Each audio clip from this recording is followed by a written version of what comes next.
Enfim, só então a gente vai gravar aqui. Semana passada eu tive uns compromissos, aí não deu para publicar as notas de vocês, tá? Mas essa semana eu publico a primeira prova, né? Então, deixa eu ver aqui, apresentar ela inteira.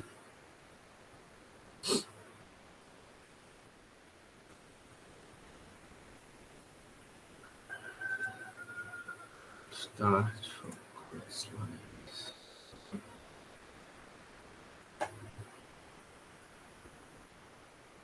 A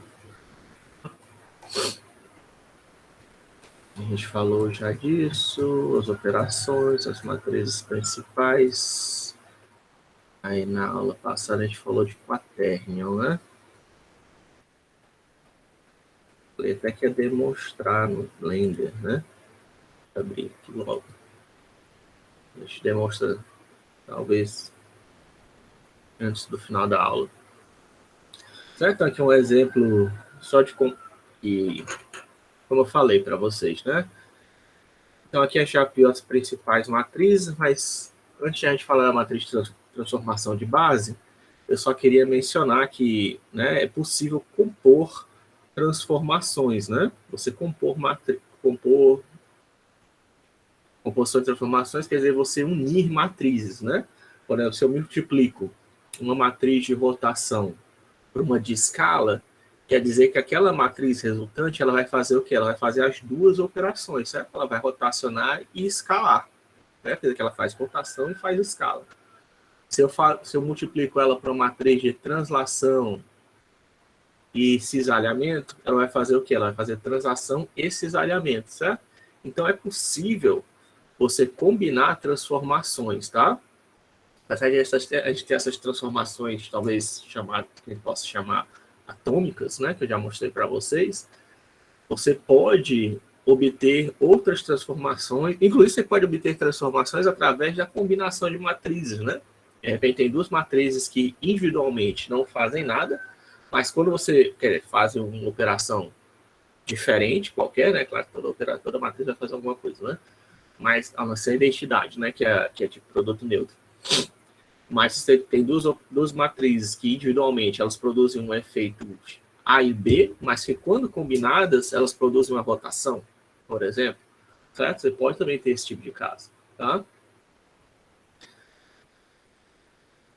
Então é só para vocês saberem que existe esse processo de combinação de transformações que eu já tinha falado para vocês, mas mais do que isso, como eu falei também, toda transformação que a gente faz, transformação quer dizer que a gente está modificando o objeto geométrico, né? Ela corre com referência à origem, né? Então, e às vezes nós queremos escolher, no caso da rotação, além da origem, também a gente tem que escolher um vetor, né? Mas, mas por default, toda transformação ocorre referente à origem, né? E aí a gente precisa, às vezes, modificar essa origem. Como é que a gente pode fazer? É lógico que você pode fazer daquele jeito que eu falei, que você calcula o centro geométrico, diminui o centro geométrico todos os pontos e depois soma de novo, tá? É esse mesmo princípio que a gente vai aplicar agora, certo? Só que agora no formato de matriz. Se você fosse fazer 100 matrizes, o que você faria para pegar um ponto? Fazer uma operação com referência a um ponto qualquer de pivô, né? Vamos chamar de pivô.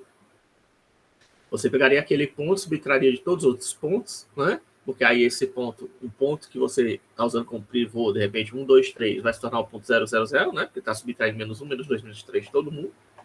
E aí depois de você fazer a operação, você soma mais 1, mais 2, mais 3 em todo mundo para se retornar ao espaço original, né? O que a gente vai fazer aqui é simplesmente essa mesma ideia, só que agora usando matrizes, né? Você faz o quê? Você aplica uma matriz de translação.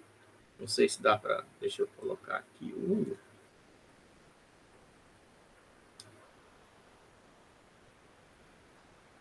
o meu auxiliar aqui de escritório, né? Certo? Não quero atualizar. Aqui você faz primeiro na verdade, se a gente considerar que o vetor está aqui, né? Nosso vetor está aqui. X, Y, Z, né? Vou chamar esse aqui de vetorzinho, sei lá, de V. né? Ele estaria bem aqui, tá? Aí a gente está aplicando a primeira translação em cima do vetor, né? Que é justamente essa translação que eu acabei de falar. Você pega uma matriz de translação em a quarta coluna. Você vai colocar esse o inverso, né? Trocar o sinal, né? Do ponto que você está querendo usar como origem. Aí aqui, no caso, vai aplicar uma transformação qualquer depois disso. No caso aqui é a rotação, né? Rotação em Z que eu estou fazendo. E aí agora você vai fazer a inversa.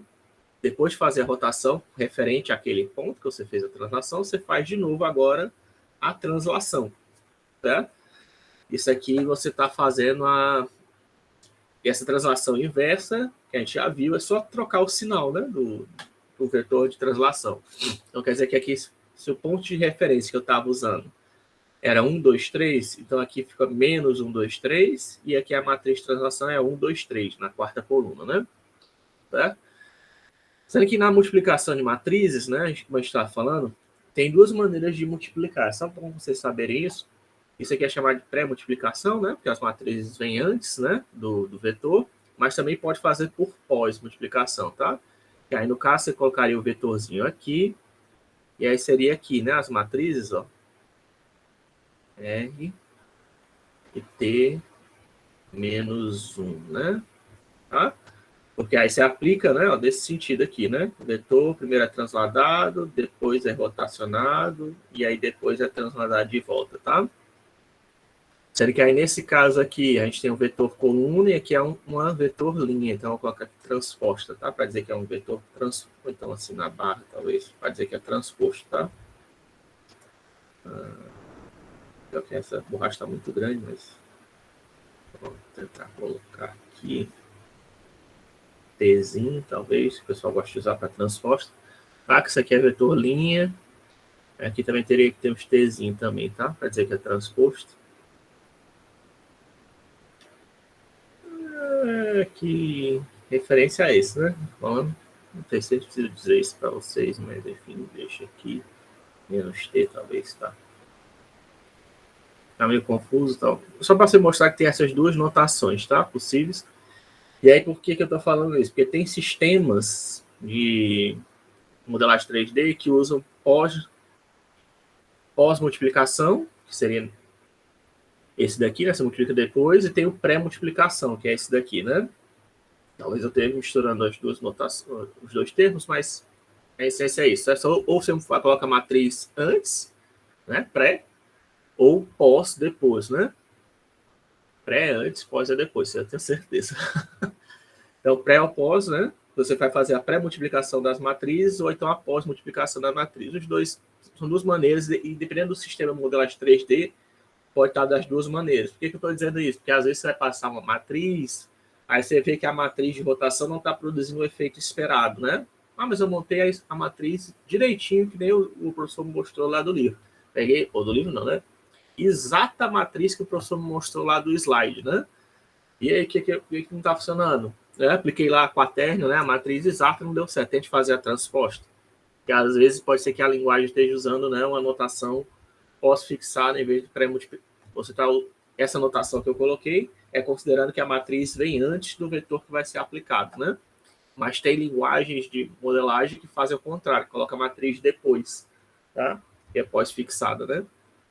E aí, nesse caso, para que a matriz tenha o mesmo efeito, basta você fazer a transposta, tá? Não tem nada a ver com o inverso, nesse caso é só por causa que a linguagem está em notação pré ou pós-fixada, tá? Devido àquela história que é a multiplicação de matriz, dependendo A vezes B não é igual a B vezes A, né? Porque você pega as linhas da primeira coluna e as colunas da segunda, as linhas da primeira matriz com as colunas da segunda matriz, né? E agora, como você está invertendo a posição, né? Certo? A e B, né? A matriz A multiplicada por B não é igual a B vezes A. Mas tem um jeito disso aqui ficar igual, de ser possível fazer B vezes A, né? Tem. Como é que você faz? Aplicando transposta, tá? Você aplica a transposta, né? Que aí agora você fica, ó, a B transposta, né? Vezes a A transposta. A ordem muda, tá vendo? Você aplica a transposta, aí isso aqui tá correto, tá? Isso aqui, quer dizer, não vai ser igual. Vai ser o resultado. Isso aqui vai ser igual, né? A vezes B transposta é igual ao resultado de B vezes A, né? A gente pode até testar. A vezes B, não vai ser o resultado, não. Mas quando você vai fazer para fazer B vezes A, você pode fazer desse jeito, né? B transposta. Deixa eu ver aqui. Tem até um cara aqui, não tem? Depois eu faço isso. Para que a gente já está bem atrasado, quero mais para dar matriz de mudança de base, que essa demora um pouquinho, tá? Aí no que a gente tem na matriz de mudança de base? A questão da matriz de mudança de base é que às vezes você está num espaço qualquer 3D, né? E você quer que aquele ponto seja representado em outro espaço 3D. Isso aí é usado para quê? Isso é usado quando você está trabalhando com modeladores 3D diferentes, né? E também quando você naquele espaço que eu falei do espaço TBN, né? Que toda a gente tem um modelo formado por faces poligonais, né? Cada aresta define um vetor. Você pode fazer o produto vetorial das arestas para pegar a normal, né? Esses vetores que são formados pelos lados do nosso polígono, que pode ser qualquer polígono, triângulo, quadrilátero, hexágono, né? Eu pego o ponto de fim menos o ponto de origem, ele tem um vetor, aí usando esse mesmo ponto, um vértice como as duas arestas, né? Eu posso pegar também o ponto de fim menos o ponto de origem, esse ponto comum.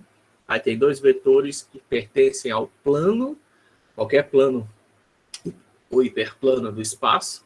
Faço produto vetorial, obtenho a normal. Esses vetores são chamados de tangentes. Aí agora eu pego um desses vetores tangentes, faço produto vetorial de novo com a normal.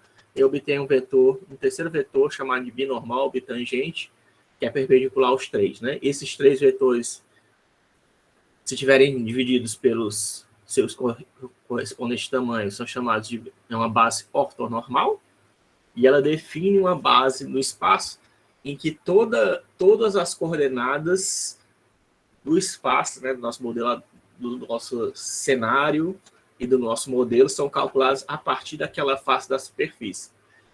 Isso é bom quando a gente está fazendo cálculo de cor, cálculo de interseção, tá? Às vezes isso serve para diminuir o erro, tá? Você fazer essa mudança de base também, tá? Não é só você ajustar o modelo entre um modelador e outro, não, né? Também serve para isso.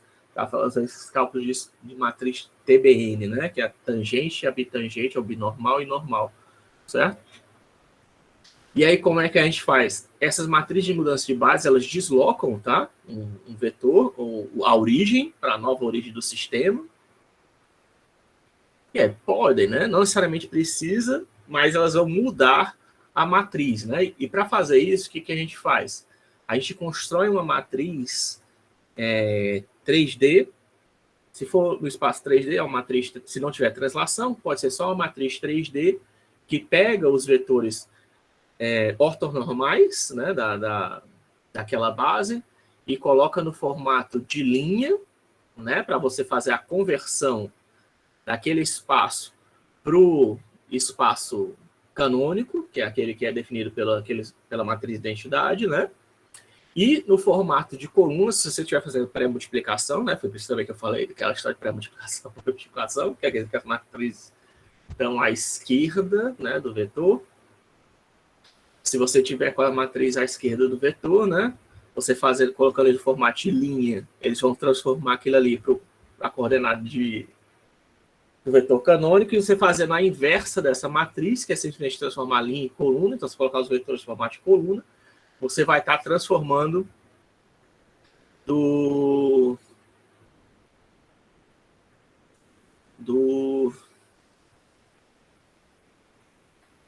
canônico para de volta para o espaço original, tá? É isso que a gente quer fazer, né? Aí eu coloquei aqui a matriz. Isso aqui seria D2E, né? D2E é o quê? O D é o espaço destino, né? Espaço destino para o espaço canônico. É porque aqui eu acho que talvez esteja na anotação pós-fixada, né? Ou não, tá certo. Tá certo. Aí isso aqui, às vezes, tem. Você pode encontrar diferente na internet, tá? Dependendo se está usando a anotação pré-fixada ou pós-fixada.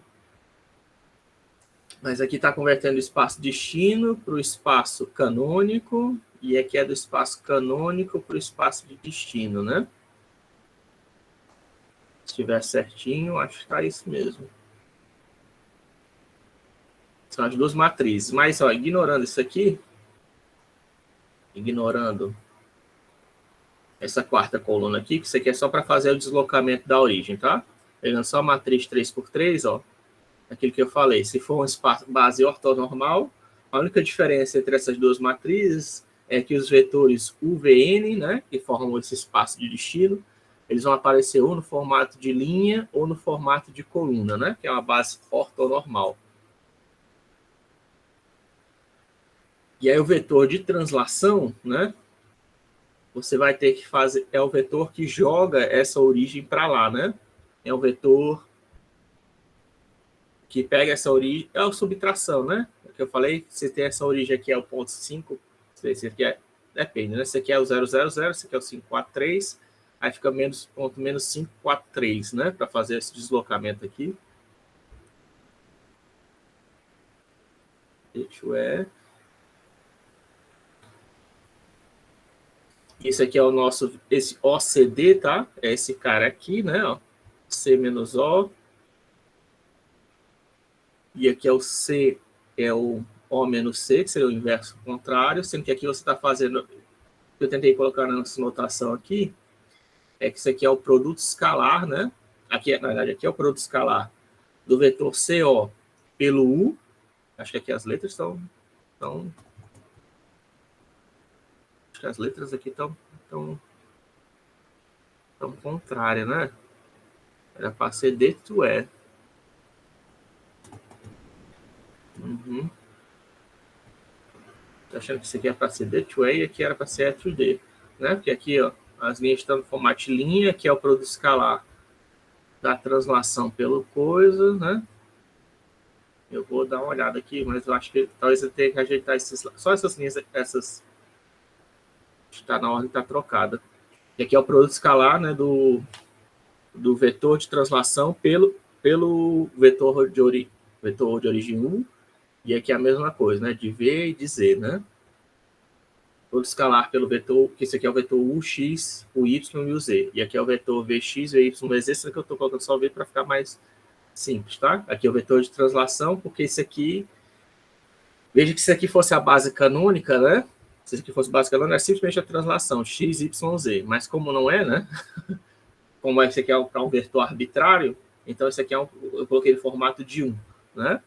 Então seria só o produto escalar desse vetor CO, que é O menos C, né? Quer dizer que está deslocando esse cara para cá e está fazendo o produto escalar dele pelo vetor U, né? E aqui o produto escalar desse cara aqui pelo vetor V e o produto escalar desse cara aqui, não estou usando as mesmas notações, não, né? Pelo vetor N, né? Vou colocar depois. Por que eu deixei Z aqui? Era para ser N, até. Faltando corrigir aqui. Vou dar uma corrigida nesse slide aqui, era para ser N, UVN, né? E aí a matriz inversa dessa daqui é essa daqui. Se você troca as linhas pelas colunas, que aí já vai do espaço canônico de volta do espaço destino. Opa! Sendo que aí agora o resultado é um pouquinho diferente, né? O produto escalar, só que aí o vetor é formado por essas matrizes aqui, ó, de UX, VX, NX, o Y, VY, NY e o Z, VN, NZ, tá? É um pouquinho diferente, né? Mas produz o mesmo resultado, tá? Isso aqui é as matrizes de mudança, são as duas matrizes de mudança de base. Em geral, você não... Essa aqui é uma das poucas matrizes que talvez você tenha que gerar manualmente, né? Mas, na prática, o que você está fazendo? Você está só deslocando a origem né? Você não precisa nem, se você acha essa parte aqui complexa, né? Ou você pode fazer isso aqui manualmente. É só deslocar a origem, né? Mesmo que a gente fez, que a gente acabou de fazer a composição de transformações, aplica a transformação, faz a matriz de mudança de base e depois aplica a transformação para ir de volta, para restaurar a matriz original. Só que o problema é que desse jeito aqui que eu estou fazendo é o espaço de destino para o espaço canônico, né? E aí o que acontece? Quando você está o que a gente quer fazer em geral, você vê que o mais comum na gente fazer na computação gráfica é esse, tá? Você tem o espaço canônico, né, que é o XYZ do seu sistema, do seu programa de modelagem, que você considera, né, que ele é 0, 01, 001, no caso 3D, né?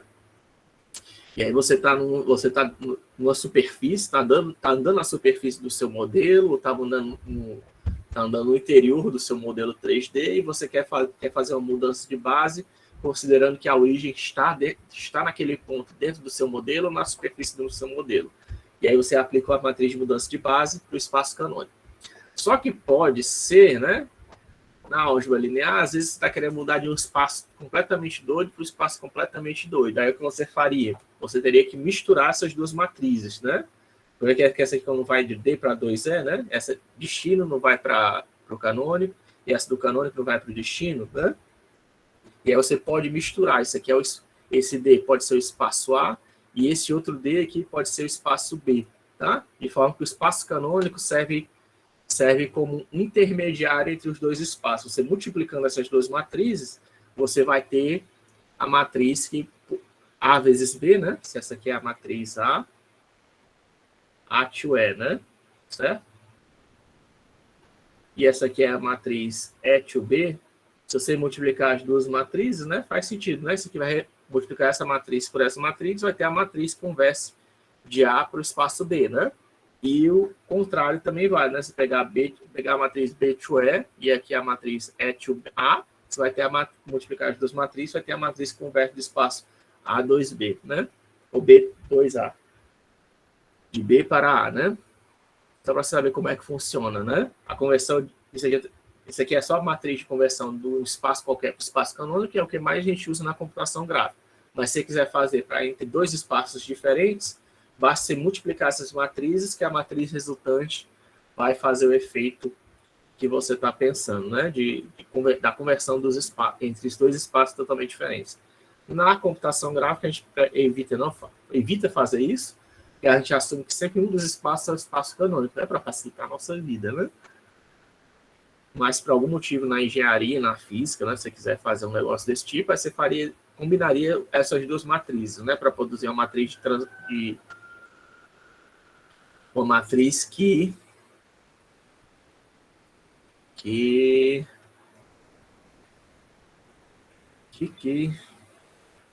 converte de um espaço para o outro. E eu fiz, inclusive, no GeoGebra, né? A gente pode ver. Acho que dá tempo, né? Por enquanto ele vai abrindo ali, um exemplo disso, né? Para a gente poder ver. É aqui só mostrar um exemplo logo da rotação eu falei por quaterno, né? Como é que faria a rotação por quaterno, agora que já abriu o octávio. A gente tem esse cara aqui, né? Eu quero rotacionar em torno do vetor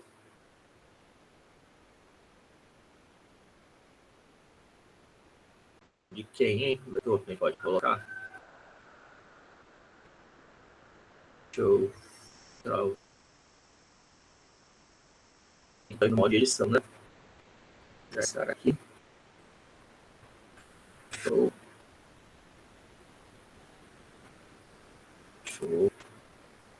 E é difícil segurar essa barra, não sei o quê. E ela fica bem em cima do espaço 3D, né? Das ferramentas do coisa. Ali esse aqui é o nosso cursor 3D, tá? Que tem no Blender. Ele, por default, ele vai estar na origem, né? Tem um comandinho ali que deixa ele, eu não sei se é Shift S, é? Cursor to de origem, tá vendo? Eu apertei Shift S, apareceu esse menu. Não tô vendo nada, né? Apertei Shift S, aparece esse dial aqui, tá? Que é um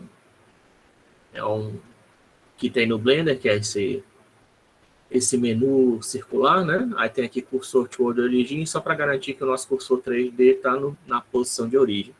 Porque é lá que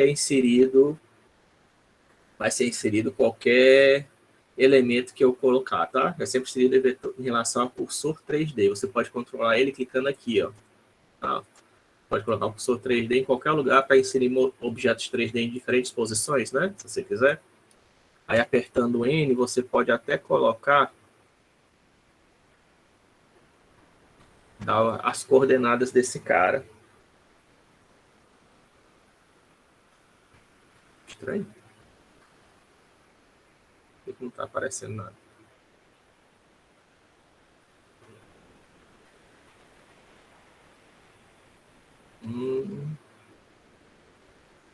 Será que eu estou no modo de edição? Modo de objeto.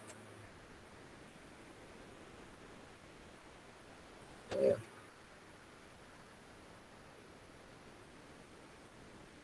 está no modo de objeto, né? Para pegar. Aí tem aqui tem Active to cursor. Vamos ver se você está mexendo nas atividades do cursor ou está mexendo no objeto. Vou colocar aqui 5. Ele está mexendo no objeto. Mas tem um jeito aqui que tem uma... É porque eu tenho muito plugin instalado, sabe? Mas tem um local aqui que você mexe aqui, ó. 3D cursor. Já não dá nem para ver, né? Qual é o nome daqui dessa barrinha. 1, 2, 3. O terceiro menu de cima para baixo. Aí aqui você pode colocar a posição do cursor que você quiser, ó. Se eu colocar 0, 0, 0, 0, o cursor vai lá para a origem, ó, tá? Eu colocar aqui, por exemplo, 5, né? Ele foi aqui 5 metros em X, né? Porque esse aqui é o X. Aí se eu apertar Shift S, o cursor de origem, ele volta para a origem, tá certo? E aqui é onde é que vai inserir todos os modelos, nossos modelos, objetos 3D quaisquer. Aí eu acho que eu tenho um... Tem que vocês têm que estar no modo de edição, né? Cursor 3D. Já no objeto mesmo. Lá, cara, o que é isso? O cursor 3D tá show de origem. Object AD. Ah, tá aqui. Single Vertex, né? Esse aqui não tem por default, tá? Você tem que... É um pluginzinho lá do Blender que você coloca para adicionar, que você permite adicionar um único vértice, né? Se você quiser. Vou adicionar um único vértice aqui. Aí vou apertar Extrude. Certo? Que aí a gente forma aqui um vetorzinho, tá vendo? Esse aqui vai ser o nosso vetor, é uma aresta, tá? Um objeto que seria aqui, tá vendo? Esse aqui é vou chamar de vetor. Você aplica... O que é Extrude? Extrude é uma operação de edição, tá? Deixa eu colocar aqui para vocês verem. Essa operação aqui, ó. Tá? Extrude, você tem aquele atalho ali que é a tecla E, tá? Se você... O que é extruir? É tipo você expandir, tá? Extrusão talvez uma muito complicada, eu prefiro expansão. Você está expandindo. Se você expandir um vértice, o que você obtém? Você obtém uma linha, né? Se eu expandir uma aresta, o que você obtém? Uma face, né? Faz sentido. Né? Por exemplo... Tá? Ó, peguei aqui uma aresta, se eu vou extruir, ó, se eu estou extruindo você obtém uma face, porque está selecionado aquele vértice ali de gaiato. Tem que fazer o deselect all, né? Não sei qual select all. Alt A, né? Pronto. Eu clico aqui para selecionar só a aresta. Clico aqui aresta. Cadê? Deve estar ainda no modo de cursor 3D.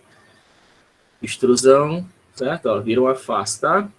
Se você extrui só um vértice, ele vira expandir, né? Ele vira uma linha, tá? Você pode fazer desenhando linhas, ó, certo? E se você extrui uma face, você forma o quê? Um volume, né? Seleciona, ó. Você está extruindo uma face, eu estou formando novos volumes, tá? as ferramentas mais úteis que tem para modelagem edição 3D, né? É a extrusão. Então aqui eu peguei, por que eu peguei esse cara? Porque aí a gente tem um vértice, tem um vetor, né? Esse cara aqui, ele tá na origem, né?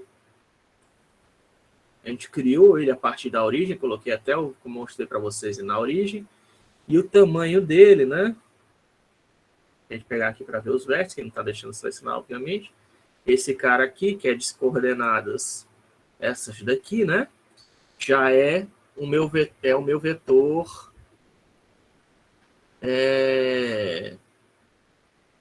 vetor o quê? É o meu vetor, né? Porque as coordenadas do vetor não é essa menos a origem, né? Para fazer o vetor que está nessa aresta, né? Essa é o destino menos a origem, né? E a origem é 0, 0, 0. Então, para o vetor apontando para cá, é só pegar esse ponto menos a origem, e um vetor apontando a origem é só pegar o 0, 0, 0 menos e. Ou seja, era só trocar o sinal daqui. Só que a gente quer também dividir pelo tamanho dele, né? Aí, para dividir pelo tamanho, né? Deixa eu só facilitar aqui as coordenadas para ficar o cálculo mais simples, né? Meio, 1 e 2, né? Para ficar um pouquinho... Opa, ele fez extrusão?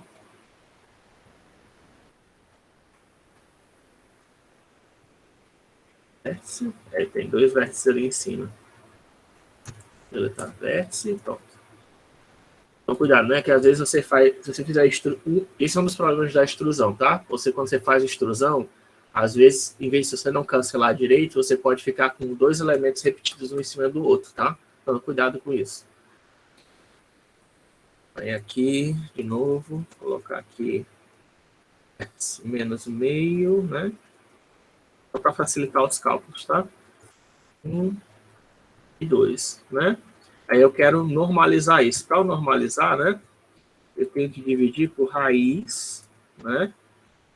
De meio vezes meio, ou menos meio vezes menos meio, se quiser, né?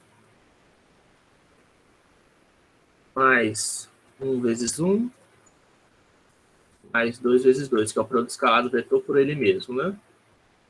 Eu pego isso daqui, X, Ctrl V, vai não, Ctrl V. Isso não tá funcionando não, SQRT eu vou ter que fazer na mão, né? Tudo. Menos meio, mais 1 vezes 1, mais 2 vezes 2, né?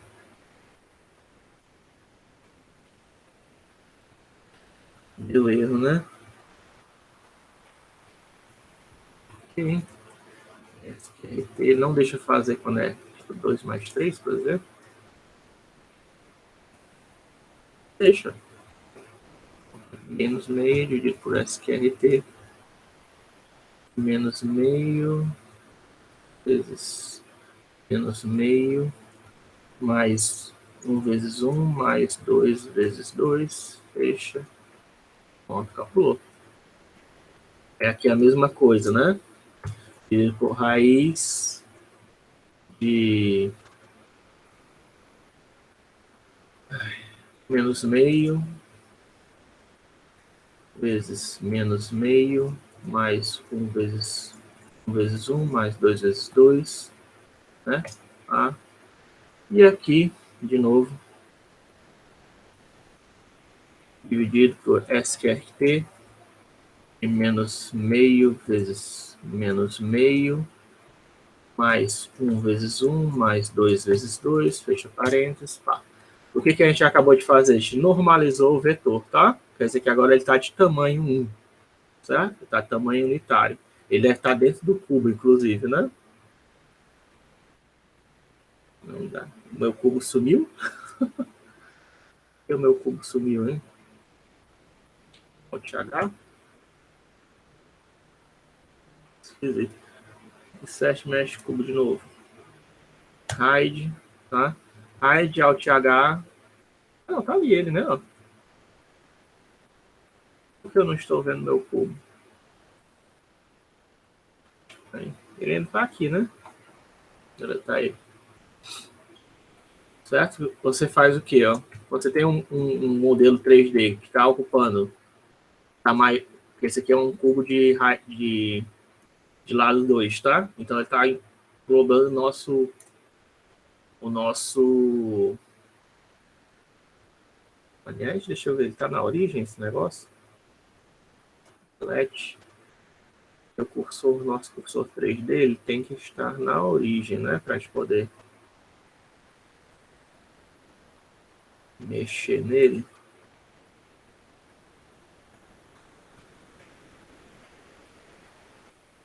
Então, no Object Mode.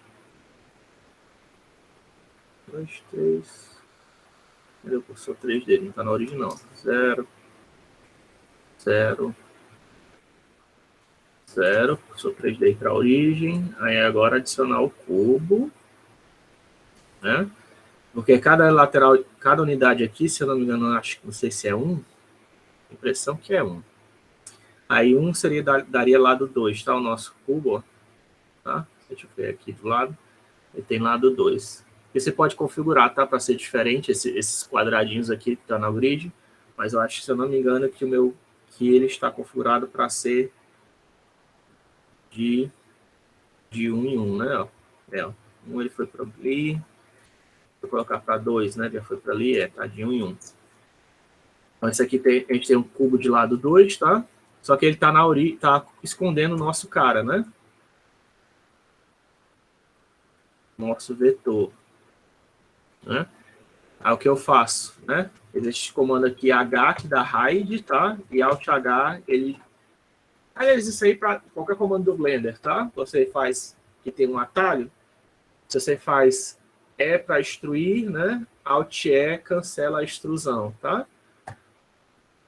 G para deslocar, Alt G, G desloca, aí Alt G cancela o deslocamento, tá? Sempre Alt, em geral Alt, ou então Shift, ou Alt ou Shift, tá? Uma das duas teclas, mais a tecla de atalho que você usou para fazer qualquer efeito no Blender, em geral cancela, tá? Aquele efeito. O Shift é mais como é mais usado para um filtro, tá? Para excluir uma determinada região, né?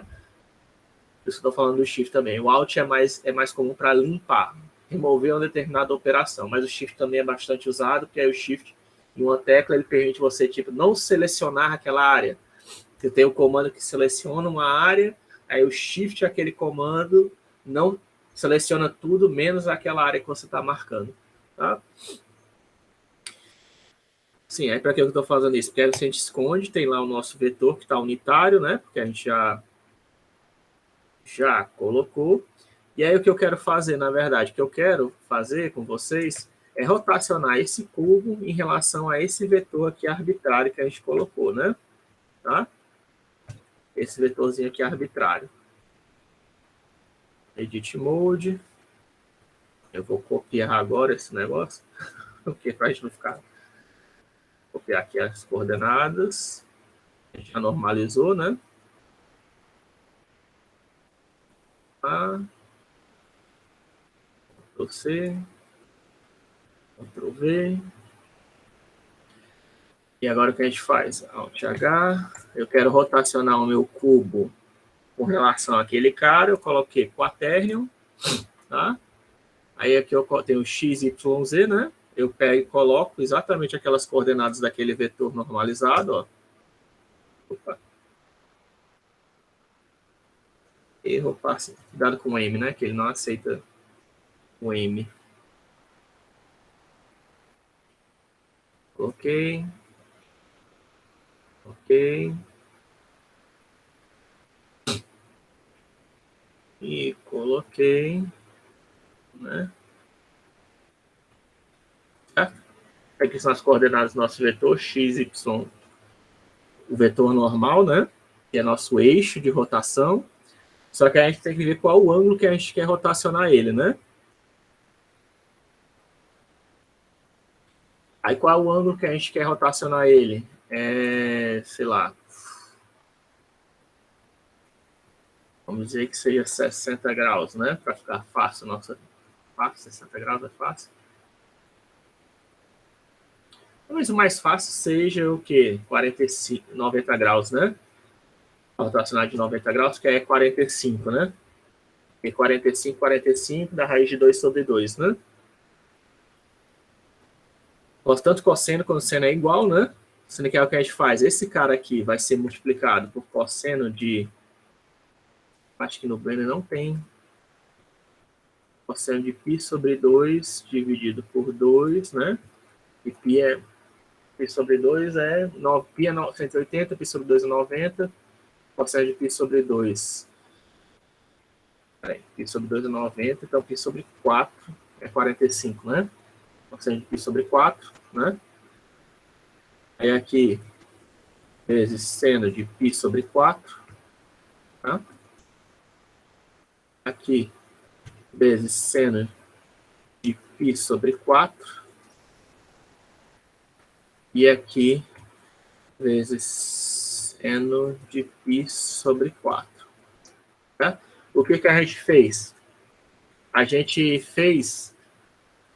acabou de aplicar quaternion, certo? Rotação, deixa eu esconder agora o cubo. Em relação àquele, esse vetor, tá? A gente rotacionou 90 graus do cubo, mais em relação a esse vetorzinho aqui, tá? Usando o nosso vetor base, né?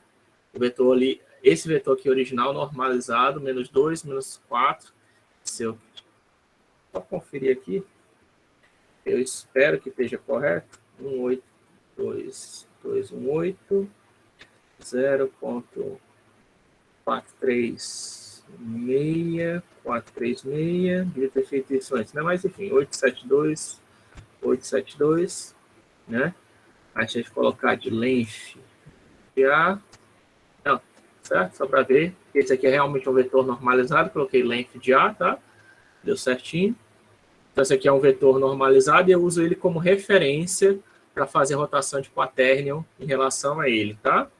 Então, quer dizer que todos os pontos foram rotacionados de 90 graus em torno a ele. Quer dizer que se eu pegar o vértice, o cubo na posição original e esse cubo rotacionado, né, e ver o resultado, né, calcular o ângulo entre a posição de origem do cubo, né, e a posição final do vértice, né, e fizer aquela história, né, fizer de novo dividir pelo tamanho deles e calcular qual é o ângulo entre o vértice na posição original dele, que era aquele quadrado sem ter rotação, o cubo sem ter rotação nenhuma, e esse cubo aqui, né, já rotacionado, né, se eu pegar esse vértice aqui e pegar esse vértice, por exemplo, o cubo fica difícil, né, saber onde é que esse vértice estava, mas pegar esse vértice e o vértice na posição original, calcular o ângulo entre eles é para dar 90 graus, isso para qualquer vértice, tá, do cubo, foi tudo rotacionado 90 graus, aliás, 90 graus em torno ao vetor, né, tem que fazer a projeção também, né, fazer a projeção em cima do vetor, que aí você vai ter um círculo ali de 90 graus que é referente ao que ele girou, né? Porque não necessariamente na verdade, não necessariamente esse ângulo vai ser 90 graus, né? Porque é 90 graus só se ele estiver no plano perpendicular, né?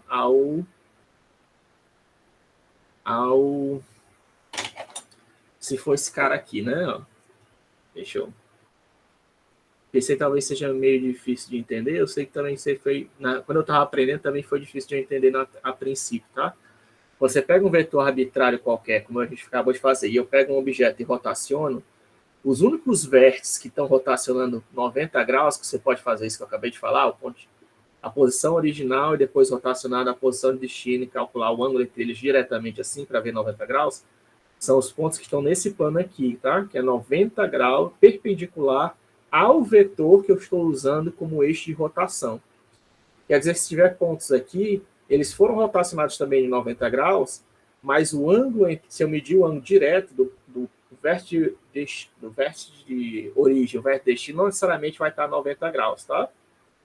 Porque eles foram rotacionados de 90 graus, mas referente a esse plano aqui, né? A esse plano, né? Ao plano onde é que ele está. E para você poder fazer isso, para você poder medir esse ângulo, na verdade você teria que fazer uma projeção em cima desse plano, né? Não fica... Depois você fazer essa projeção, aí você vê que o vértice projetado realmente foi rotacionado de 90 graus. Mas o vértice em si, né, do objeto não necessariamente foi rotacionado de 90 graus. É um pouquinho, talvez, é uma intuição que você capta só depois de um pouco de prática, né, com isso. certo? Mas é aquela, talvez, se lembre da esfera, né? Certo? A gente está rotacionando, tem um vetor aqui na esfera, né? E a gente está rotacionando referente a um círculo, né? Que tem origem, que a origem na reta onde passa esse vetor aqui, né? Se você pega um ponto aqui, né? Certo? E foi rotacionar, a esfera de repente foi rotacionada em 90 graus, né? Nem todos os pontos vão sofrer, né? Vamos ver aqui, os que estão aqui vão sofrer uma rotação de 90 graus, né? Necessariamente. Mas em outras partes da esfera não necessariamente, né? Certo? É só isso que tem que tomar cuidado.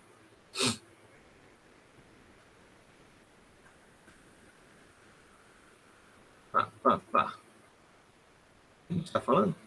Sim, da matriz de mudança de base. Isso é só para mostrar como é que faria quatérnio, tá? Você pega o vetor, divide pelo tamanho dele, que é SQRT do produto escalado do vetor por ele mesmo, né? É só multiplicar x por x mais x ao quadrado mais y ao quadrado mais z ao quadrado, ou então x vezes x mais y vezes y mais z, divide, né? Isso aí, o raiz desse número, todas as coordenadas x, y, z, e você tem nosso vetor normalizado. Coloca eles aqui nas coordenadas de quatérnio, x, y, z, né? E aí você multiplica, né? A coordenada W é para ser o cosseno da metade do ângulo que você está querendo rotacionar, e o x, y, z vão ser multiplicados pelo seno do ângulo, seno da metade do ângulo que você está querendo rotacionar. É só isso. Aí você preenche aqui e ele faz a rotação do jeito que você estava querendo. Tá? Você que é meio contra-intuitivo, né? Mas é para funcionar. Aqui não ficou muito legal. Quer dizer, talvez ficou, né? Fica meio difícil de medir aqui, porque a gente não sabe. Você pode fazer, em vez de você testar para ver se está funcionando, é tentar usar um vetor canônico, tá? Fazer uma rotação vetor canônico pelo quatérnio, e aí quando você multiplicar para Euler, você deve ver a mesma rotação, a rotação por matriz. O resultado aqui deve ser o ângulo rotacionado em torno de x, y ou z, né? Se você usar um vetor canônico, é para dar igual, né? O que eu tô... Certo? Aqui a gente fez, né, no quaterno, você estava vendo, né, pega o vetor normalizado, né, que é dividido pela raiz, você coloca aqui em x, y, z, aí depois aqui, por default vai estar 1, né, você multiplica pelo cosseno do ângulo, que a gente viu com 90 graus, né, é exatamente o cosseno de 45, 90 graus sobre 2, que é isso mesmo, 0,707, né, em alguma coisa, e aí aqui os outros x, y, z vão ser multiplicados pelo seno do ângulo dividido por 2, que é a mesma coisa, né? Seno e cosseno é igual para 45 graus. Aí você multiplicou isso aqui, pronto, você já tem o quatérnio aplicado. É assim que você faz para aplicar o quatérnio, tem que fazer esse cálculozinho, né? É isso que vocês têm que fazer, tá? Em geral, é isso que você vai ter que fazer. Ou você vai ter que, quando você está, mesmo quando você pega um módulo, uma biblioteca pronta de quatérnio, né? Vai pegar, não, eu vou pegar uma biblioteca pronta de quatérnio. Ele vai te passar o vetor, vai passar lá o quatérnio para você fazer a multiplicação, mas você vai ter que dar os parâmetros, né? Você vai ter que dizer quem é o quatérnio que você está usando, né? Quem são esses 4 caras. E é por isso que é importante dizer como é que calcula eles. Que eu tô... Tem lá no slide, se você não captou, né? Aqui que eu estou falando no ar, mas é isso que você precisa fazer. Coloca aqui o vetor normalizado. Normalizado quer dizer o quê? Dividido pelo tamanho dele, e depois multiplica o W pelo cosseno da metade do ângulo que você está rotacionando, aqui e o x, y, z pelo seno da metade do ângulo que você está rotacionando. É só isso. E aí você aplicou o quatérnio. Isso aí não é feito automaticamente para você, tá?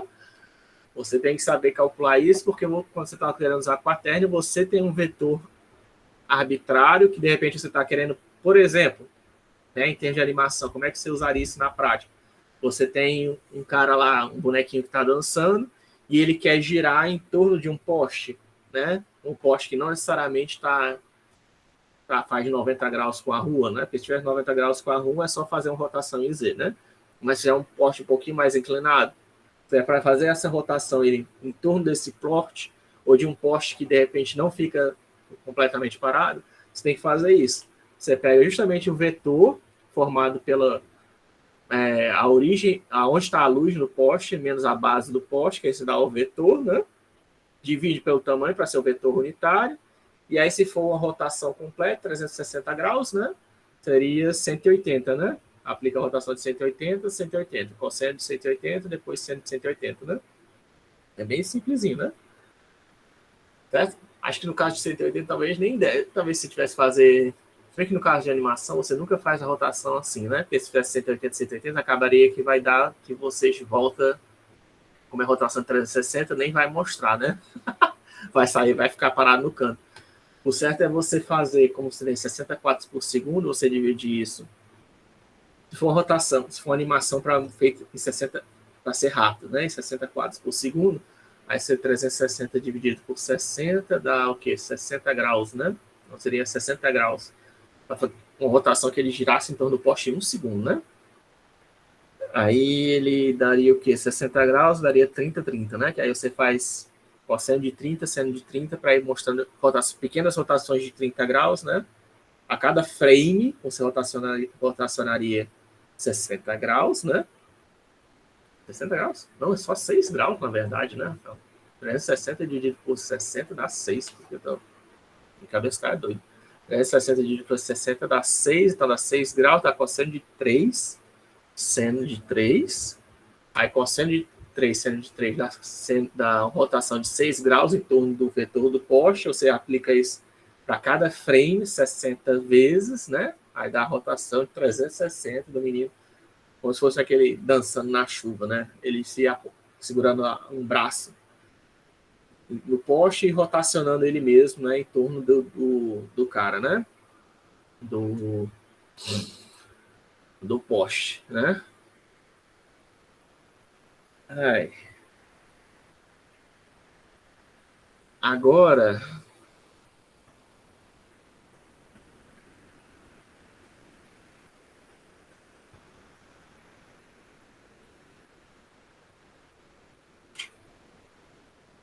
né? Rotação em todo poste, tá certo. E aí faz a rotação de 360. O que eu estou falando? Sim, eu estava dando um exemplo prático de rotação usando quaterna, né? Usando isso seria um exemplo clássico, né? Um exemplo básico, né? Você poderia fazer o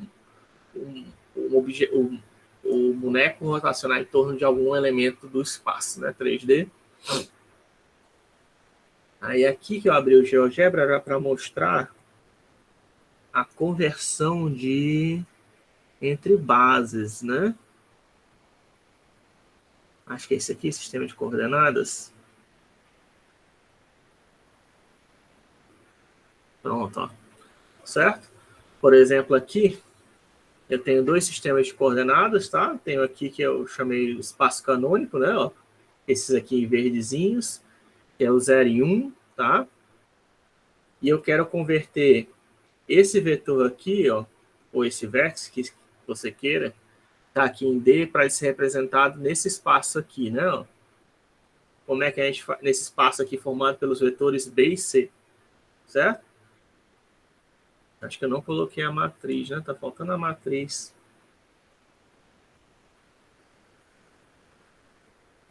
Aqui tá os vetores, né? Ó, 0, 1, 0 e 0, 1 são esses vetores, se não me engano, aqui é o E e o F, tá? Que é a base canônica do nosso espaço.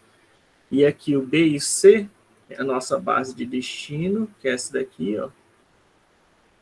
B e C. Esses aqui são os pontos. Só que aí tá aqui os vetorizinhos, ó. U e V, que é esse cara aqui. Menos 1, 3 e 3, 1. Tá? Esses são os dois vetores que compõem um vetor nesse espaço arbitrário aqui, né? Certo? Eu vou deixar isso aqui disponível para vocês. A gente não quero perder muito tempo na aula com isso. Mas você pode ver, tá? Para aplicar aquelas matrizes. Isso aqui seria, no caso, uma matriz 2D, né? Sendo que aí, como a matriz fica mais fácil, né? Que é só uma vetorzinha, uma matriz 2x2. Aí, com a translação que você vai fazer, né? Que é esse vetor aqui da origem para esse ponto A, né? Que é sec7, né? Você vai fazer uma matriz 3D e vai fazer a conversão desse espaço para esse espaço. Eu vou colocar, acho que eu não coloquei aqui. Eu vou colocar, não sei se tem como colocar a matriz aqui no GeoGebra. Eu não coloquei a matriz, né? Dá para montar fácil, né? A matriz a partir do que está aqui. Eu não queria perder muito tempo com isso. Mas você monta a matriz e você vê que as cores, você vai ver que esse ponto aqui, como é que é representado nesse espaço de coordenadas e vice-versa, tá? Como é que esse ponto aqui é representado nesse espaço de coordenadas e vice-versa, tá? É lógico aqui que o GeoGebra, ele está sempre, certo? Ele está sempre representando todos esses pontos aqui no espaço de coordenadas canônico, tá? Todos esses pontos aqui estão sempre representados no espaço canônico. Mas esse ponto G aqui, nesse espaço B e C, ele é para ser o ponto 1, 1, tá? Ou o vetor 1, 1, se você quiser, tá? Você fez certo? É para dar 1. E quando ele está no espaço canônico, aí sim ele ganha aquele... Se for um ponto, ele vai virar o ponto 9, 11, né? E se for um vetor, ele vai virar o vetor que é esse G menos A. Tá? Que eu acho que eu também já coloquei aqui o G menos A. O G menos A é o ponto 2, 3, né? Coloquei não aqui? Coloquei não, vetor 2, 3. Ah, não, tá aqui, 2, 4, inclusive. 2, 4, é o vetor B, né? Certo? Então, o espaço canônico, isso aqui é o vetor 2, 4, e o ponto é o ponto... Cadê o ponto G? 9, 11. E aí, quando você representar nesse espaço aqui, isso aqui vai ser o quê? Vai ser o vetor 1, 1 e o ponto 1, 1. Só para isso vocês...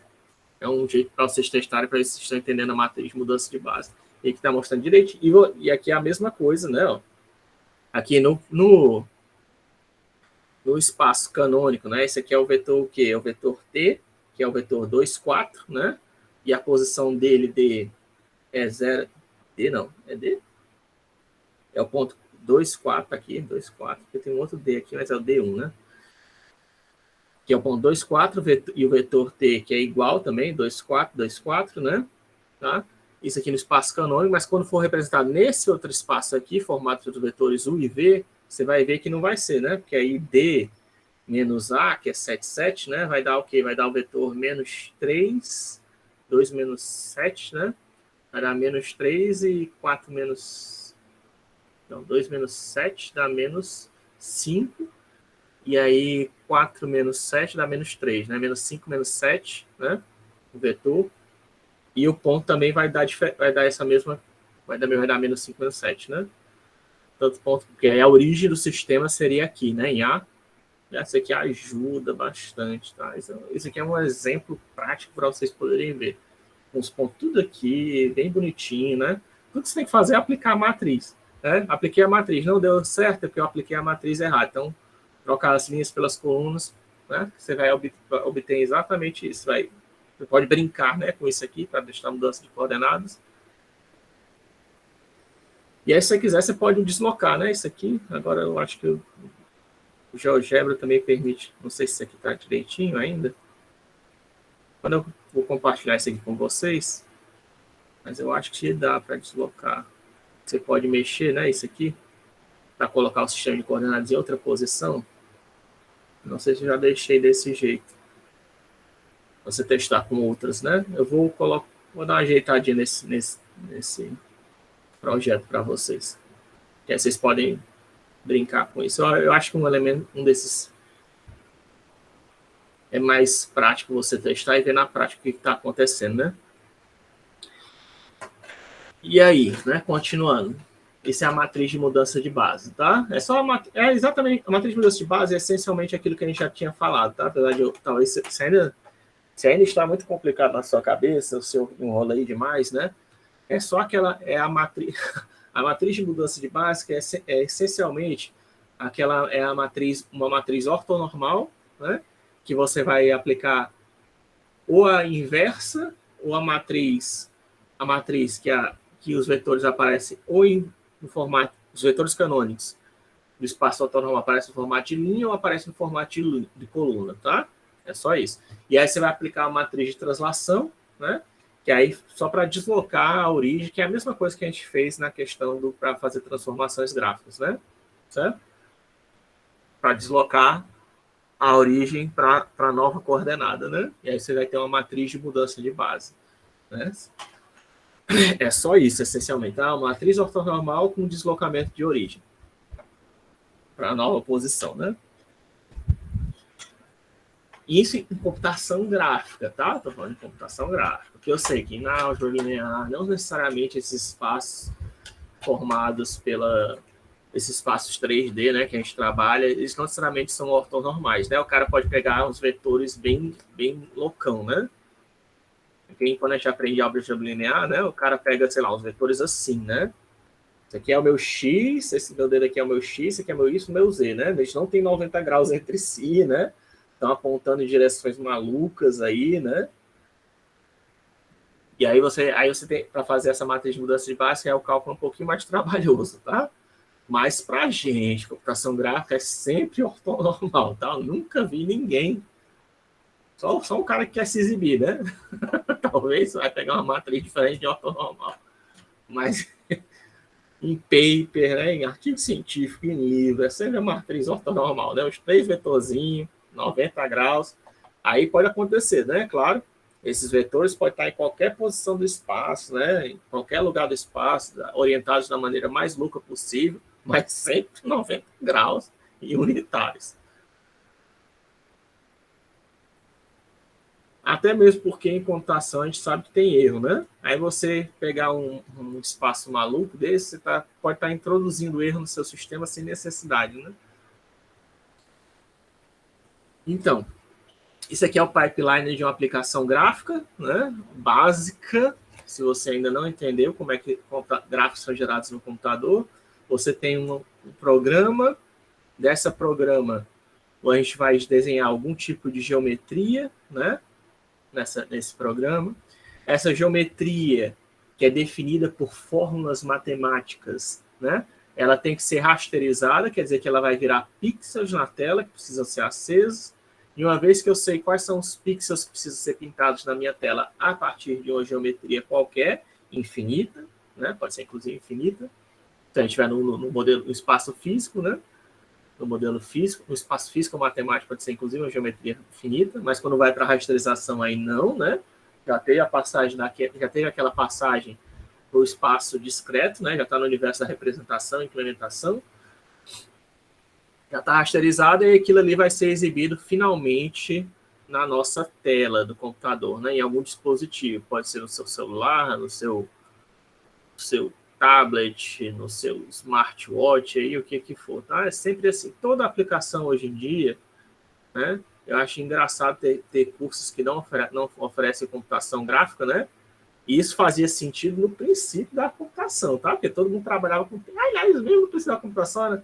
Mas tá, no princípio da computação fazia sentido porque a gente trabalhava muito em modo terminal. Aí você estava usando CLI ou TUI, né? Mas hoje em dia tudo é GUI. Tudo que a gente trabalha é GUI, né? É gráfico...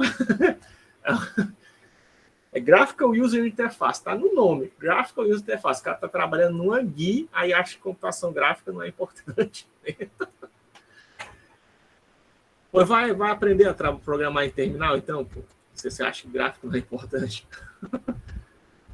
Eu sei trabalhar em terminal. Vocês da computação têm que saber, tá? É importante saber trabalhar em terminal.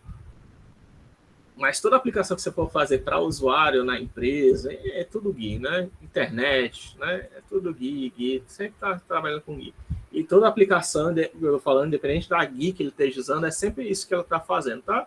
Ele tem uma GUI, no mínimo, mesmo que ele não desenhe nada a aplicação, né? O que ela está fazendo? Ela está desenhando a janela, né? Então, ele tem uma janela lá quadradona ou retangular, né? Ele quer desenhar aquela janela tem que ser rasterizada no seu desktop.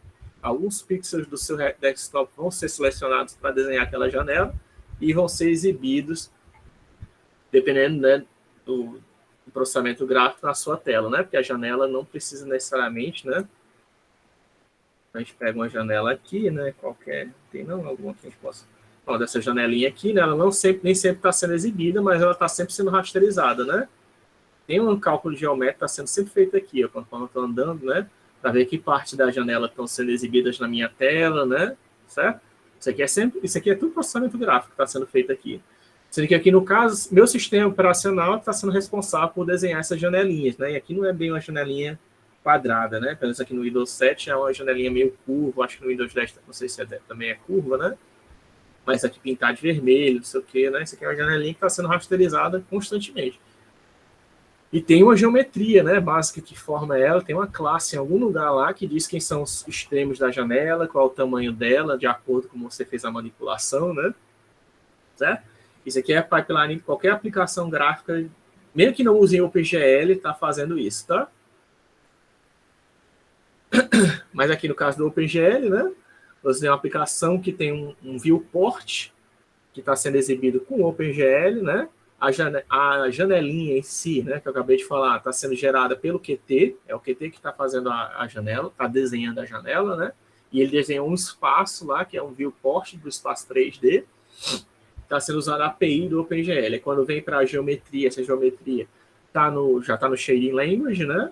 Que é já o Vertex Shader, né? E aqui na rasterização é o Fragment Shader, e finalmente a exibição do nosso screen, né? No nosso dispositivo, a tela que for, né? Aí o pipeline mais completinho do OpenGL é assim que acontece, né? Mas também não somente do OpenGL, como eu falei, de qualquer aplicação gráfica. Isso aqui também acontece com DirectX, né?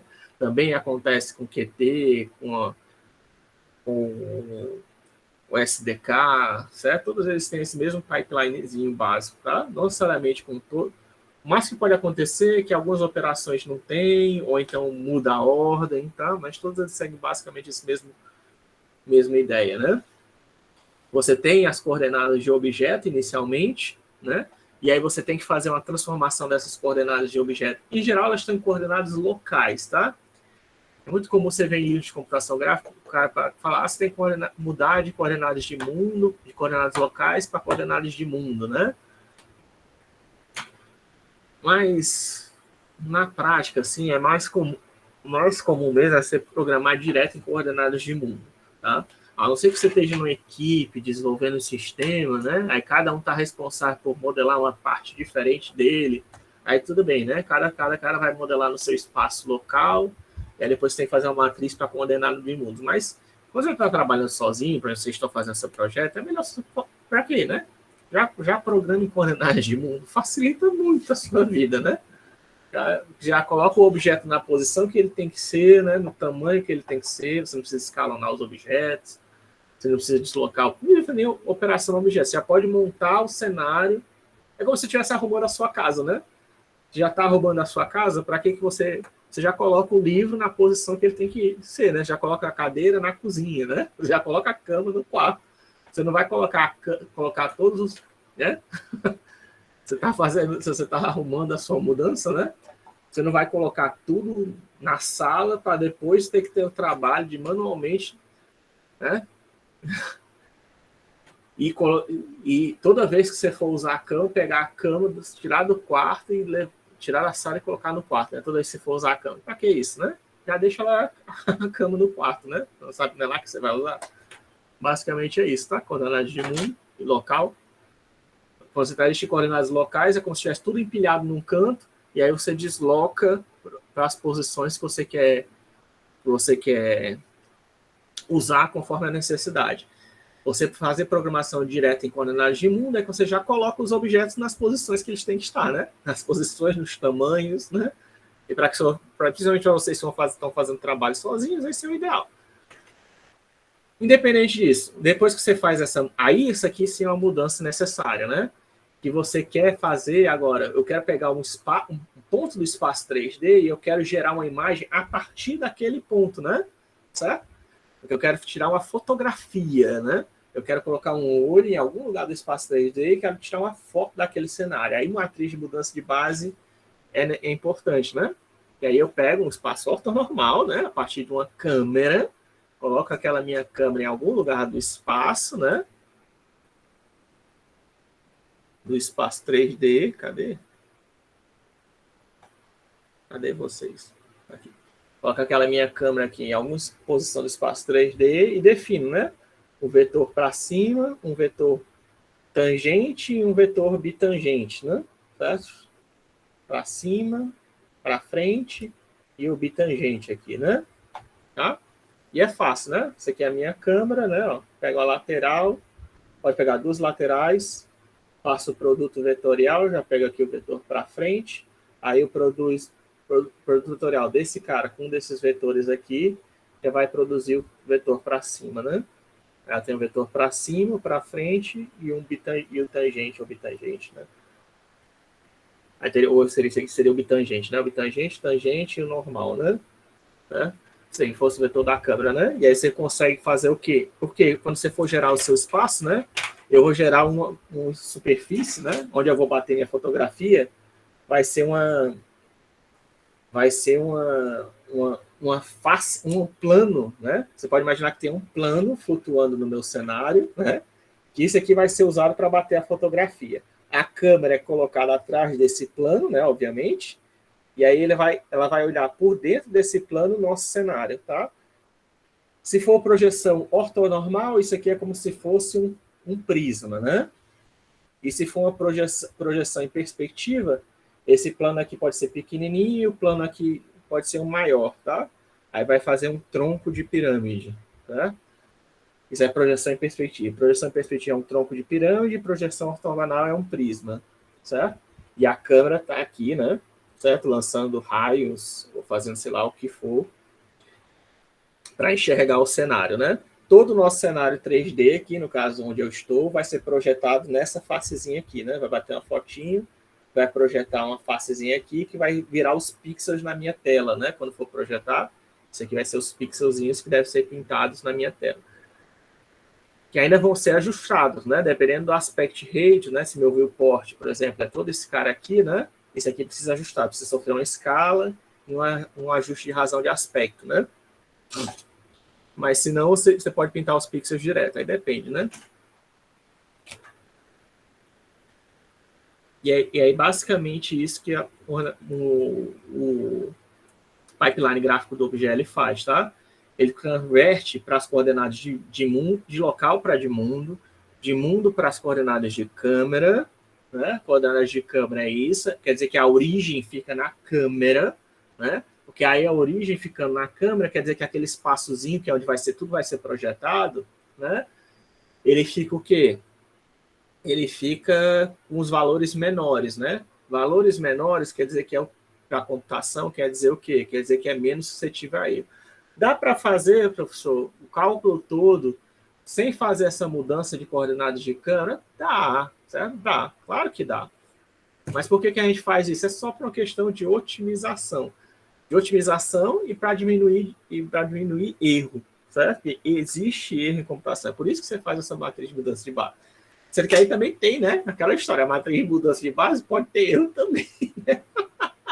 Quer dizer, é uma tentativa de diminuir o erro, né? Mas você pode também fazer todo o cálculo, se você quiser, considerando que a câmera está lá, fazer a projeção no espaço dela mesmo, nas coordenadas de mundo mesmo, sem fazer essa matriz de mudança de base. Quer dizer que você pode mudar totalmente a matriz de mudança de base, se você quiser. A única questão que vai ser é que os valores, possivelmente os valores que você está tratando vão estar maiores e talvez tenha um erro. Eu tinha até vontade de fazer isso, sabe? Se algum de vocês quiser fazer isso, eu até posso dar um ponto, tá? Para vocês façam a matriz, as transformações sem usar matriz de mudança com câmera, coordenada de câmera e compare, para ver se o erro é muito diferente, né? Se a projeção, você já tem que fazer um rasterizador, né? Para isso, mas faça um rasterizador em Python, em C, em qualquer linguagem que você quiser, um usando a câmera e outro sem usar a câmera, né? Quer dizer, os dois usando câmera, mas sem usar a matriz de mudança de base para transformadas para as coordenadas de câmera, né? Sem usar essa matriz aqui de transformação para as coordenadas de câmera, que eu ainda vou mostrar para vocês, tá? Faça um com ela e sem ela e veja se a imagem final vai mudar muita coisa. Eu acho que não vai mudar quase nada. Muito provavelmente, tá? Porque ainda tem aquela questão que o nosso olho não é exatamente uma...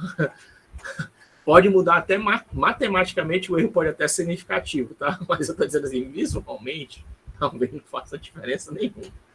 O nosso olho não consegue, dependendo do erro, o nosso olho não consegue perceber a diferença, né?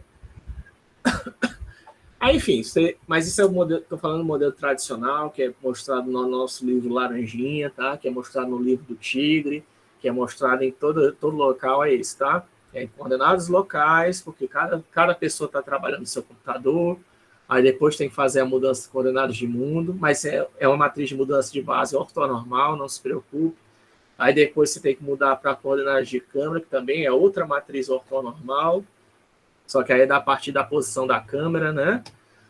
Aí uma vez que você fez isso, agora você vai fazer o cálculo de luz, porque tem uma luz no cenário, né? A câmera vai bater a fotografia, mas tem que ter o quê? As geometrias que estão sendo alcançadas pela câmera têm que ser iluminadas, né? Essa iluminação depende de quantas fontes luminosas tem no cenário, as posições dela, e aí vai fazer algum cálculo. Esse cálculo pode ser, como a gente já viu, usando Lambert, Phong, Gouraud, né? Lambert, Phong, Gouraud, mas também pode ser usando PBR. PBR é um conjunto de técnicas, tá? Quando a gente fala PBR, na verdade, tem várias maneiras de fazer PBR, do mesmo jeito que tem várias maneiras de fazer Ray Tracing, tem várias maneiras de fazer Path Tracing, tem várias maneiras de fazer photomapping, tem várias técnicas de iluminação que você pode usar para obter fotorrealismo, né? O Ray Tracing era uma das mais tradicionais, tá? E é o que é usado hoje em dia, acho que é implementado na placa de vídeo, se não me engano, e NVIDIA já implementa. Segundo eles, eu não sei, não peguei a versão mais nova que implementa, né? Então, eu estou dizendo, segundo o que eu li, implementa, né? Eu não testei, tá?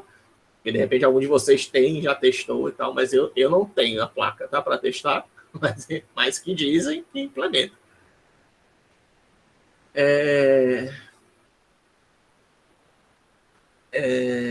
Sim, aí faz o cálculo de iluminação. Inclusive, na minha época, por exemplo, o programa mais famoso para fazer isso era o POV-Ray, né? Para fazer essa rasterização. O POV-Ray tem umas imagens, né? Para quem diz, Ray Tracing não dá para fazer realismo, procure por POV-Ray na internet e as imagens geradas por POV-Ray, você vai ver umas imagens bem bonitinhas, tá? Bem realistas. Inclusive, acho que a Wikipédia usa foi gerada pelo POV-Ray. Fica lá na Wikipédia para demonstrar Ray Tracing, né? Que é tipo uns copozinhos com vinho e tal. Aí, depois disso, você tem que fazer uma projeção, que a projeção é justamente fazer esse achatamento, tá? Da imagem 3D para esse plano 2D. Essa projeção, se for ortogonal, geralmente é só descartar a coordenada Z. Você descarta a coordenada Z, né? Descarta entre aspas, né? Porque você ainda precisa dela para saber a profundidade depois, que ela vai para o depth buffer, né? Para você poder saber quem é o pixel que está na frente. Mas a projeção em si, né, é só você descartar o Z, né, para projeção ortogonal. A perspectiva, não. Aí tem uma matriz, tá, que serve para fazer a projeção em perspectiva, que é basicamente... Como é que faz a projeção em perspectiva? Essencialmente, tá, a ideia da projeção em perspectiva é só você dividir pela coordenada Z. Basicamente é isso, tá? Você divide pela coordenada Z. Que é o que acontece, olha. Vamos pensar. Se todo mundo está definido a partir da origem, né? A origem está na câmera, né? Os pontos que estão mais próximos da câmera, o que vai acontecer? Vão ser divididos por números menores, né? Como vão ser divididos por números menores, eles vão aparecer o quê? De tamanho real ou maiores, né? Se for 1, se ele estiver na posição, tiverem 1 de distância da câmera, né? 1 unidade, vai ser dividido por 1, então vai dar o tamanho real, né? Se tiver um círculo todo definido no plano perpendicular ao frente da câmera, né? Esse círculo de distância 1 da câmera vai ser apresentado do tamanho real ele, certo? Do tamanho real dele. Se ele estiver mais próximo, né? Aí vai ser dividido por um número menor que 1, número menor que 1, 0,1 vai aumentar 10 vezes, né, o tamanho. 0,5 vai aumentar 2 vezes o tamanho do círculo, né? E se ele estiver mais distante de 1, o que vai acontecer? Vai começar a ficar cada vez menor, né? E é isso que acontece, né, com projeção em perspectiva. Conforme tem uma pessoa vai ficando mais longe da nossa visão, cada vez menor, né? Você está dividindo por Zs cada vez maiores. É por isso que é outro motivo que o pessoal faz ajuste de câmera, né? Essa mudança de base. Mas e se eu não estiver usando a matriz de mudança de base, professor, como é que você faria? Você dividiria pela distância, né? Em vez de dividir por Z, é só você dividir pela distância da câmera. Dá o mesmo efeito. Aí você divide pela distância da câmera, se você estiver sem usar a matriz de mudança de base para a câmera, ou se você estiver usando a matriz de mudança de base para o eixo da câmera ortonormal, você divide por Z, tá? A tradicional é dividir por Z. Na verdade, o pessoal vai dizer, mas no livro está dizendo que é dividir por W, professor. É porque o que acontece, quando você aplica a matriz de perspectiva, ele copia a coordenada Z para W, tá? Besteira. E aí, inclusive, tome cuidado, né? Que nesse negócio de coordenadas homogêneas, né? Que o pessoal gosta de usar, você está em 3D, a quarta coordenada, é muito comum o pessoal dizer que essa quarta coordenada é 1, né? Por quê? Porque quando você multiplicar isso aqui, essa coordenada vai ser multiplicada por Z, por W, né? E o Z vai ser multiplicado na matriz perspectiva, a coordenada Z vai ser copiada para W, tá? Sendo que, na verdade, a gente não quer que isso aconteça, tá? Quando você está fazendo para vetores, tá? Porque vetores, eles não têm que sofrer deformação, né? O vetor, em geral, em computação gráfica, ele representa algum tipo de força, né? Ou é força, ou é direção da luz, ou é a vetor normal perpendicular, né? Ou então é um raio refletido, enfim, é sempre vetor, né? Você não quer mexer nos vetores. Então, a quarta, quando você está fazendo transformações em cima de vetores, essa quarta coordenada homogênea ela tem que ser 0, tá? Ela não é 1. Ela só é 1 quando você está lidando com vértices, tá? Com objetos geométricos. Como é que o vetor é um objeto geométrico? Mas, enfim, quando você está lidando com vetor e vértice, talvez a principal diferença entre vetor e vértice é essa, está nesse pipeline aí. Se você estiver usando coordenadas homogêneas, você tem que saber isso, tá? Se você estiver usando coordenadas homogêneas, porque você gosta de coordenadas homogêneas, acha lindo, maravilhoso, vetor, a quarta coordenada homogênea tem que ser 0, para que o vetor não sofra deformação em perspectiva. E aí vértice é 1, tá? Aí aqui, depois da luz, né, fez a projeção que eu falei, que aí tá por isso que eu estava falando da projeção perspectiva, que você vai dividir por Z, quando eu coloco que é para dividir por W, é porque o W está copiando o valor de Z, tá? Antes do Z ser descartado. Porque o Z é sempre descartado, tá? Ele vai ser descartado ou vai ser armazenado no depth buffer. E aí você, para não perder ele, você armazena ele em W, né? Que seria a quarta coordenada aí também. É outra utilidade, né? Para a quarta coordenada, além daquele negócio da transposta, né? É isso, né? Para fazer projeção em perspectiva. E aí, depois que você fez essa projeção, você já tem lá a nossa projeçãozinha, a gente vai ver como faz isso, tá? Matriz perspectiva. Que na verdade, a matriz de perspectiva não é que faça perspectiva mesmo, não. A que faz a matriz perspectiva é isso, tá? Essa divisão por Z ou por W, que o OpenGL faz automaticamente para você, inclusive. Viu? Automaticamente o OpenGL já faz essa divisão por W, que copia Z, né? E é isso que gera a perspectiva, tá? E aí depois o que a gente faz, a matriz de perspectiva, na verdade, é uma matriz de mudança de espaços também, essencialmente. Ou de normalização dos espaços, né? Depois disso, você faz o quê? Clipping. Clipping é o que? É você cortar fora o que não está sendo exibido. Você lembra que eu acabei de pegar aqui a janela do Notepad, né? A janelinha, conforme eu desloco uma janelinha do Windows qualquer, ou do Linux, ou do Mac que você esteja mexendo, é lógico que quando você desloca a janela, parte da janela pode sair para fora, né? Quando a janela aqui, eu pego uma janela aqui do Notepad, eu desloco ela aqui para o lado, aqui para baixo, ela não pode desaparecer, né? Isso aqui que está acontecendo é clipping, tá? Tá vendo como eu falei? Até o sistema operacional está fazendo isso, ele está fazendo a rasterização, está desenhando, ele tem as coordenadas geométricas dessa janela, ele está desenhando ela, né? Está fazendo a rasterização e também está fazendo clipping, ó, certo? Porque ele tem que fazer clipping, né? Porque senão ele está desenhando coisa que não existe, né? Ele está fazendo clipping para dizer que essa parte tem uma parte da janela que ele não precisa desenhar, né? Ele pode descartar para evitar cálculos, né? A não ser que você esteja num monitor dual, né? Porque você está no monitor dual, aí essa parte da janela que não está sendo desenhada aqui vai ser desenhada no outro monitor, né? Se você estiver usando dois monitores, um como complemento do outro, né? Essa parte da janela que não está sendo exibida vai ser desenhada lá no outro. Mas é essencialmente isso, tá? O clip é tudo que não estiver no volume de visualização, não precisa ser rasterizado. Certo? É uma medida de otimização, né? Obviamente. Por isso que eu estou dizendo, porque que não... todo mundo vai implementar isso, né? Porque senão você está fazendo cálculos com coisas que não estão sendo exibidas. Para que você está perdendo tempo fazendo isso, né? Porque você está calculando coisas que não vão ser exibidas na tela, né? Se eu sei que a minha câmera está só olhando para... essa câmera está só olhando para a minha cara, né? Para que eu vou rasterizar o meu quarto, que nem está sendo filmado, né? Pela câmera aqui, né? Para que isso? Para que você vai perder cálculos, calcular a iluminação lá do meu quarto que não está sendo exibido, né? Tem... Enfim, talvez antigamente tinha jogo que fizesse isso, né? Mas não é muito boa ideia, não. Aí acaba que ficava com load, né? Aí acaba gerando loads necessários, né? Enfim. Depois que você fez o clipping, aí agora sim você pode fazer a rasterização, né? Que aí agora você já sabe quem é a janela que está sendo exibida, você já fez a projeção.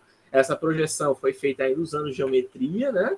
Aí agora você pode fazer a rasterização, que é converter essa geometria, todos os dados geométricos, para pixels, né? E agora que você tem pixels, e aí você faz o quê? Agora só falta ajustar, né? Quem é o meu viewport? Quem é a janela que vai ser exibida?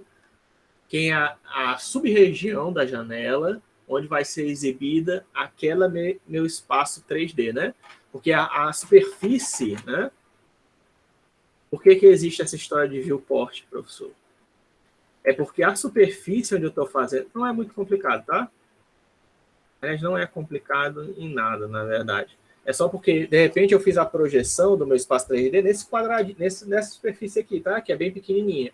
Mas o quadrado onde eu estou querendo, o viewport, a região da janela aqui do nosso browser, né? Que eu estou querendo fazer, exibir a minha figura 3D, é essa daqui, ó. Essa região aqui da câmera, tá? E aí, como é essa região da câmera é maior, né? Do que essa daqui. E aí, o que eu faço? Ah, eu vou fazer uma nova rasterização? Não, você não faz rasterização. Só faz um ajuste, né? Você aumenta o tamanho disso daqui, né? Ó, até ocupar, né? Certo? A gente aumenta, tudo bem que não vai ficar muito bem alinhado, tá? Como é que a gente faz esse... Aqui eu tô só deixando mais próximo da câmera, né? Para fazer esse efeito de escala. Mas o que eu faço na prática? O que a gente faz na prática é só a gente fazer um ajuste, né? Dizer que esse ponto aqui vai ser igual àquele ponto, né? Que esse ponto vai ser igual àquele ponto. A gente faz, talvez... Nem precisa fazer rotação. Não precisa fazer rotação, porque a gente está considerando isso aqui em relação à câmera, então isso aqui já está alinhado desse jeito, né? Mas o que a gente faz é uma escala, né? Uma escala e um ajuste de razão de aspecto, né? Porque não necessariamente, porque de repente a razão aqui da altura para a largura aqui, sei lá, é 2:3 e aqui desse cara aqui é 4:3, né? Então, como aqui é 2:3, é 3:2 e aqui é 4:3, tem que fazer um ajuste dos aspect rates. É só isso que você faz, tá?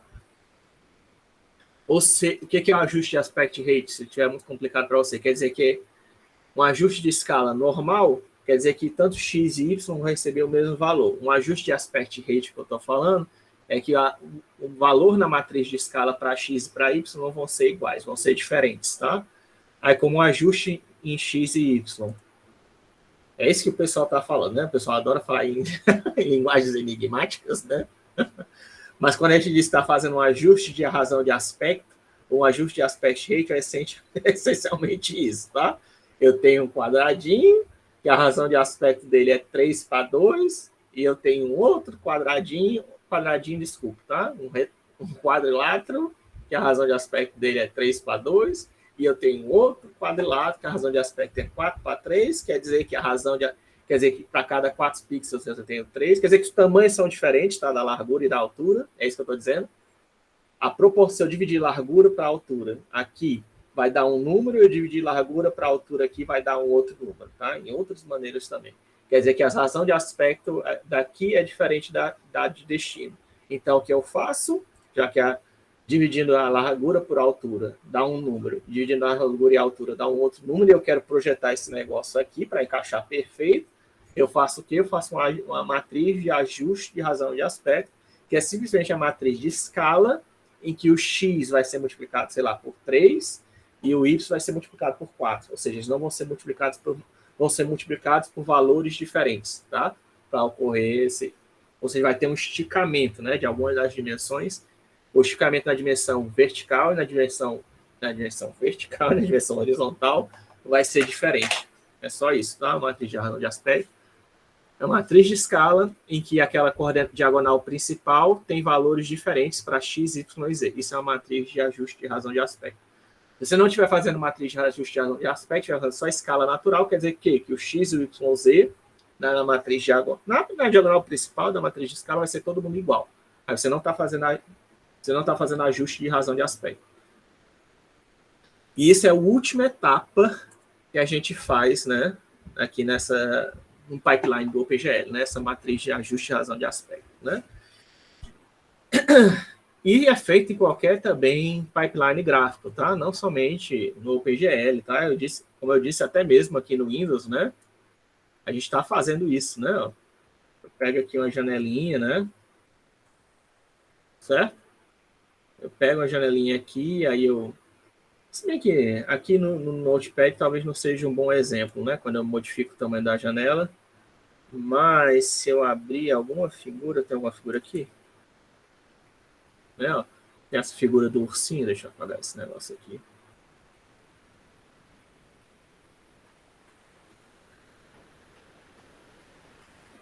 Certo? Eu tenho que fazer... Ah, aqui não deixa, né? O ruim é que o Windows não deixa eu pegar a menor, né? Aqui o Windows, esse photovis do Windows é meio vagabundo, né? Olha, ele só deixa eu deixar ou diminuir o tamanho, aqui ele só está aplicando escala, né? Mas ele não está fazendo ajuste de razão de aspecto. Tem alguns visualizadores de foto que permitem você diminuir isso aqui, tá? Diminuir e aumentar, e conforme você diminui, a imagem é achatada. Quer dizer que ele está fazendo um ajuste no viewport. Não sei se o GIMP dá para fazer. Eu teria que testar para até a gente achar um. Mas eu sei que o ACDC, se não me engano, é um programa antigo de visualização de fotos, ele permitia, tá? Você fazer esse ajuste de razão de aspecto. Como eu disse, depende do programa, às vezes não está implementado tudo, tá? Mas isso aí é comum de ter. Aí você pode esticar, mudar a razão de aspecto, só mexendo na lateral, né, da janelinha e tal, fica bem mais fácil, né? Para você ver o que vai acontecer de deformação no modelo. E aqui, por fim, a terceira é o pipeline do OpenGL-ES, tá? Em si, que é o que a gente vem usando. É o Vertex Shader, depois vai para o Tessellation Control Shader, depois vai para o Tessellation Evaluation Shader, depois vai para o Geometry Shader e depois para o Fragment Shader. É lógico que esses caras aqui, tá? Esses três shaders aqui, eles são usados só no computador, tá? Para a gente, é só esse cara aqui, Vertex Shader, vai para o Fragment Shader. Eu só estou colocando aqui o pipeline completo para vocês saberem que é possível mexer, tá? E é o que você faz nesses outros. Nesses outros, você faz mexer na... dependendo do caso, você vai mexer na... Eu acho que você mexe na malha, no objeto em si. Você pode mexer na primitiva. O que quer dizer isso? Porque aqui nesse caso, quando você está mexendo em Vertex Shader e Fragment Shader, eu estou mexendo o quê? Em um vértice por vez, depois em um pixel por vez. No computador, quando a gente está trabalhando no pipeline completo, a gente pode mexer na primitiva também. Tipo assim, eu não estou desenhando, não estou usando lá o GL Draw Arrays, eu estou desenhando de repente triângulos, então eu posso pegar um triângulo por vez. De repente tem algum efeito que eu quero aplicar individualmente nos triângulos, existe, tá? Não sei se é o Tessellation Shader que faz isso, tá? E aí tem um outro também que você pode mexer na figura completa, tá? Na figura completa que eu estou desenhando, alguma propriedade que você queira mexer nela toda. E no OpenGL 4, que é o mais recente, isso aqui, apesar de ser chamado de pipeline, né? Como eu disse para vocês, o pessoal da Cronos está querendo deixar isso aqui cada vez mais livre, né? Você não precisa usar todos os passos, se você quiser, você pode cortar passos fora. E mais do que isso, hoje em dia já existe um shader novo, que é chamado Compute Shading, tá? O CS, aqui, que você pode inserir ele em qualquer etapa do processo, tá? Se você quiser, pode inserir ele aqui, você pode inserir ele aqui, você inserir onde ele quiser, você pode inserir até depois aqui, né? Você inserir onde ele quiser para fazer algum tipo de processamento a mais, né? Ou diferente, né? Dos tradicionais do que eu acabei de mencionar, tá? Então, acho que você precisa se lembrar mais, ao invés de se lembrar desses daqui, né, que são os tradicionais, né, eu acho melhor, mais vantajoso hoje em dia você se lembrar do vector shader, do fragment shader, e lembrar que existe um compute shading hoje em dia que permite você fazer qualquer processamento em qualquer ordem que você queira. Compute shading, né? É recente do OpenGL4 que provavelmente vocês já vão mexer, tá? Não, eu não sei se todo mundo tem, então eu não posso cobrar de vocês atualmente, tá? Mas fique com isso na cabeça. Tem um shader que eu posso colocar em qualquer etapa do pipeline, né? Na minha próxima placa de vídeo, provavelmente já vai ter. Certo?